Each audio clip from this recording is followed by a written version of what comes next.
Senior citizen day નિમિત્તે વિના મૂલ્યે સર્વરોગ નિદાન સારવાર કેમ્પ ડભોઈ ગાયત્રી મંદિર શ્રી નિવાસ સોસાયટી ખાતે રાખવામાં આવ્યો હતો, જેમાં મોટી સંખ્યામાં સિનિયર સિટીઝનોએ કેમ્પનો લાભ લીધો હતો.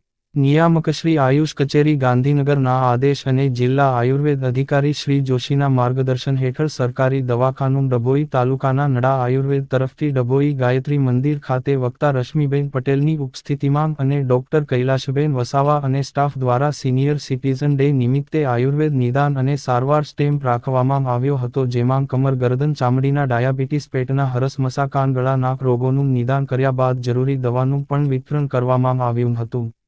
મોટી સંખ્યામાં સિનિયર સિટીઝનોએ નિદાન કેમ્પનો લાભ લીધો હતો. Reporter Fazal Razak Khatri, GPK news. શાનો કેમ્પ છે અને કઈ જગ્યાએ છે?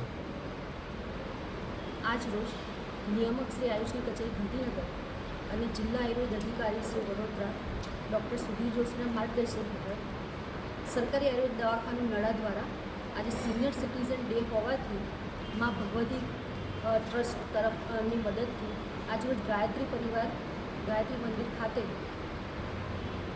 વૃદ્ધાવસ્થામાં જે રોગો થતા હોય છે એની માટે કેમ્પનું આયોજન કરવામાં આવ્યું છે, જેમાં રશ્મિબેન, શારદાબેન બધાની મદદથી આજ કેમ્પ ખરેખર ઘરે સફળ પ્રચાર પ્રસાર દ્વારા તો આજે ઘણા લાભાર્થીઓ આ કેમ્પનો લાભ લીધેલો છે.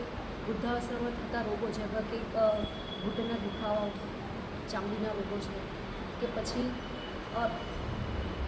અશક્તિ થઈ જતી, બધા જ રોગોનું અહીંયા નિદાન કરી અને સારવાર આપવામાં આવે છે. દવા મફત આપવામાં આવે છે? દવા મફત આપવામાં આવે છે. કેટલા લોકોએ લાભ લીધો છે? અત્યાર સુધીમાં લગભગ 30 પેશન્ટે લાભ લીધો છે અને